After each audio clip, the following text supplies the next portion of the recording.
Welcome to the deep dive. Today, we're really plunging into something fascinating. It's this intersection of digital identity, community building, and some really surprisingly candid personal stuff. Exactly. And our mission for this deep dive is to unpack the world of Daniel Hill. You might know him as Alberto Daniel Hill. He's a pretty prominent figure on Twitter Spaces. Right, and we've got some interesting sources to work with here. We do. It's basically two kinds. First, there's a formal analysis of his public online activity, data gathered from places like spacesdashboard.com, meticulous stuff. Okay. And second, we have this raw, unedited transcript from a live Ask Me Anything space he did. So kind of the polished versus the completely unscripted. Gotcha. So for you listening, prepare for a journey. We're going to unpack not just his professional side, the cybersecurity expertise, Right. his role as a community builder, but also, well, the chaos of live online stuff. Yeah, the unscripted reality. And some truly surprising personal reflections came out in that AMA. Definitely. So you're getting a shortcut, really, to understanding what makes a digital influencer like him tick and how, different layers of who someone is can pop up in really unexpected ways. Absolutely. Okay, let's start with that online presence then. Our sources, they paint a picture of someone who's seriously active online. So who is at a Daniel Hill and what's his main deal on Twitter Spaces? Well, the first thing that just jumps out is the sheer volume. I mean, the numbers are pretty striking. Our sources identify him as Alberto Daniel Hill, right? Cybersecurity pro from Montevideo, Uruguay. Yep. And he has nearly 50,000 followers. But the activity levels, he's hosted around 1,920 spaces.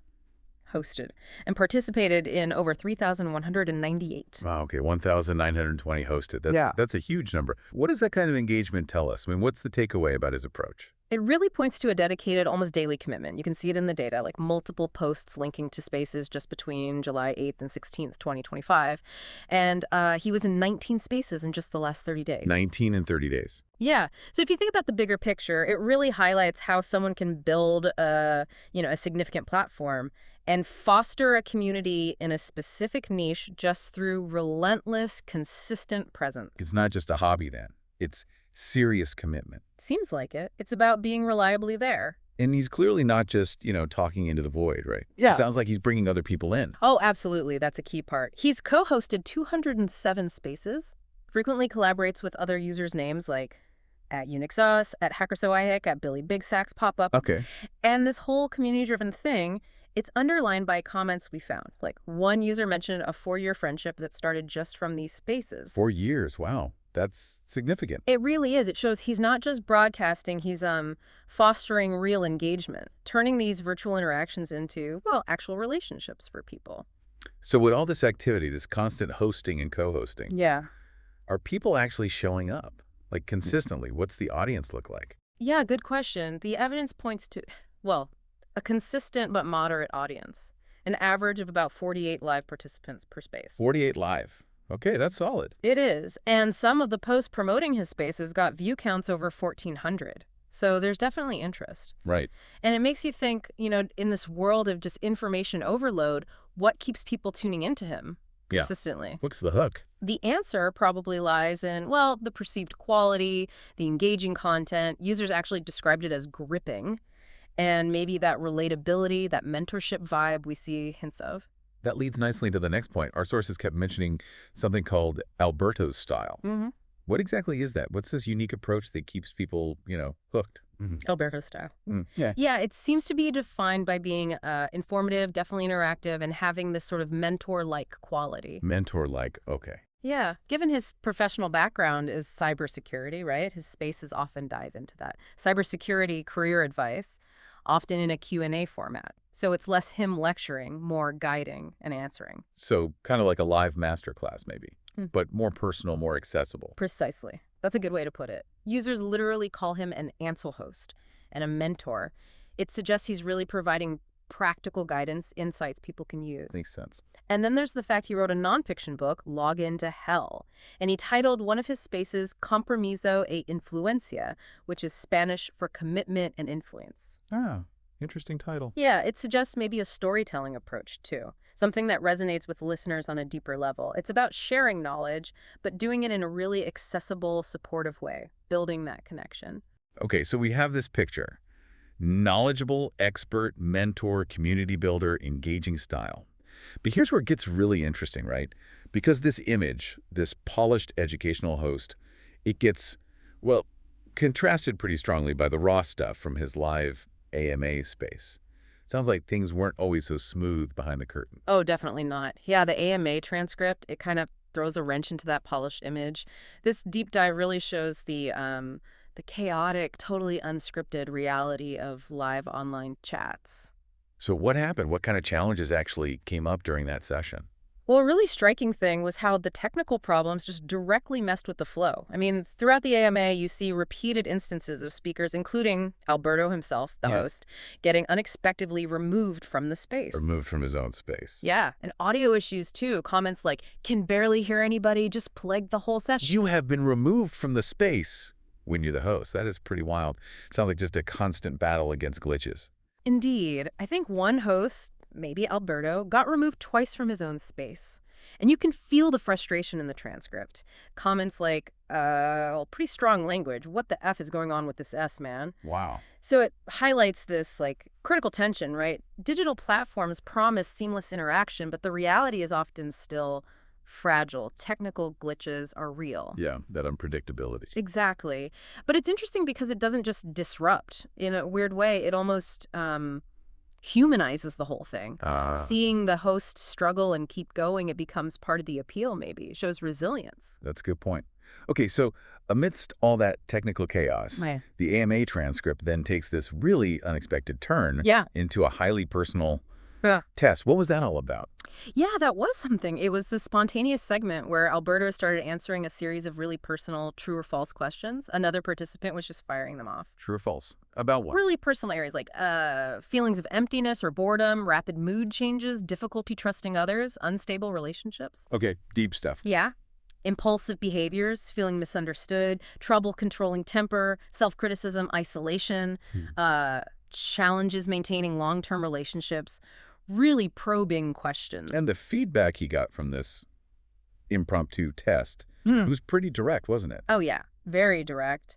The participant who was asking the questions basically concluded that Alberto showed some personality disorder traits. Whoa. Specifically mentioned symptoms consistent with borderline personality disorder. Things like intense emotional instability, mood swings, impulsive behavior, feelings of emptiness. Was there something else mentioned too? There was. Another participant jumped in with a comment about a severe addiction to masturbation. So yeah, extremely candid. Wow. That's incredibly open for a public forum. Yeah. How did he react? How did Alberto handle these very personal observations being made right there? His responses were often quite self-aware, accepting even. He agreed with a lot of the trait descriptions. Really? Yeah. And he even humorously asked for a psychopath test at one point, only to be told he failed it. The person listed traits like manipulative behavior, lack of remorse, strong need for admiration, but also noted he was not at all sensitive to criticism. Failed the psychopath test. Oh, yeah. Now, it's super important to stress, right? These were informal observations in a public chat, not a diagnosis by any means. Right, of course. Not a clinical setting. Definitely not. But still, what does this extraordinary level of public candor mean? How do we understand a public figure sharing or allowing others to share this kind of stuff? Yeah, what's the takeaway? Well, I think it offers this really profound glimpse into maybe a new paradigm of digital identity or transparency. Online communities seem to be evolving, beyond just the carefully curated, perfect persona. Towards more openness. Maybe. Spaces where radical openness, even about personal struggles, might actually foster deeper trust and connection. It reveals this multidimensional person way beyond just the cybersecurity expert. It potentially redefines what influence even means in this digital age. Fascinating. Yeah. Okay, let's shift gears a bit. Because the AMA wasn't just personal revelations and technical glitches. It also provided a really deep dive into serious professional insights, especially cybersecurity. Our sources definitely highlight a true expert perspective here. What makes his professional experience stand out? Yeah, shifting back to the professional side, a key takeaway is his, 10-year dedication to energy cybersecurity, specifically within something called the NERCCP framework. NERCCP. Right. North American Energy Reliability Commission. It basically governs the reliability and cybersecurity standards for critical energy infrastructure, power grids, that kind of thing. Yeah. And he says he can count the real experts in this specific niche on two hands. Okay, so super specialized, super critical. Exactly. A Okay. very specialized and incredibly important field. And he's not keeping this knowledge to himself, Right. right? Which, you mentioned gatekeeping earlier.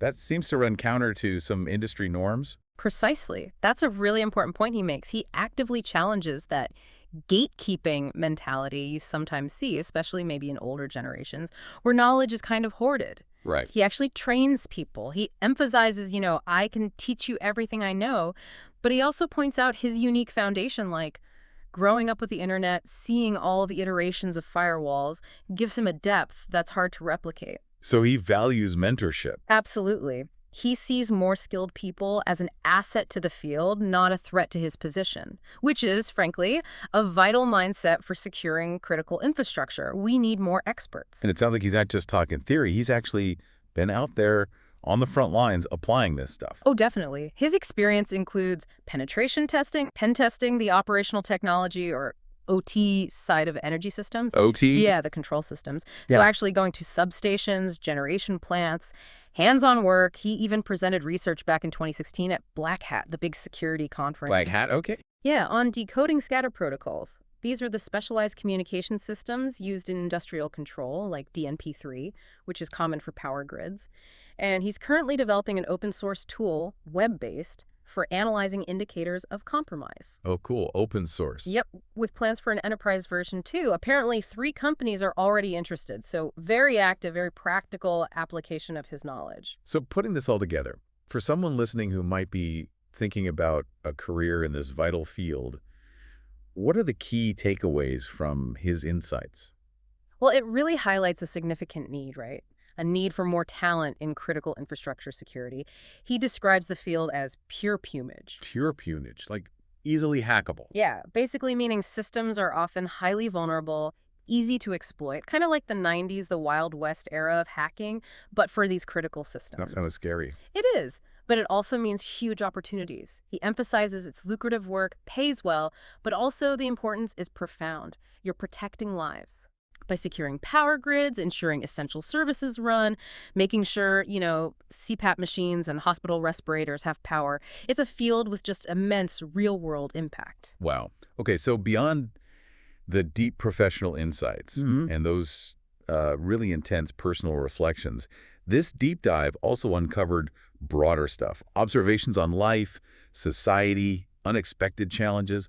What else can we glean from these wider conversations in the AMA? Yeah, it wasn't just tech and personal tests. One notable thing was the candid talk about just personal life struggles, like being the sole earner, supporting a family with significant medical bills. That's tough. And he shared feeling overwhelmed by just basic home tasks sometimes, leading to what he called executive dysfunction. Executive dysfunction. Yeah, that feeling where things pile up and you just can't start. You feel paralyzed, unable to initiate or organize tasks, even simple ones, because the stress is just compounding. It's very relatable for many people, I think. Definitely.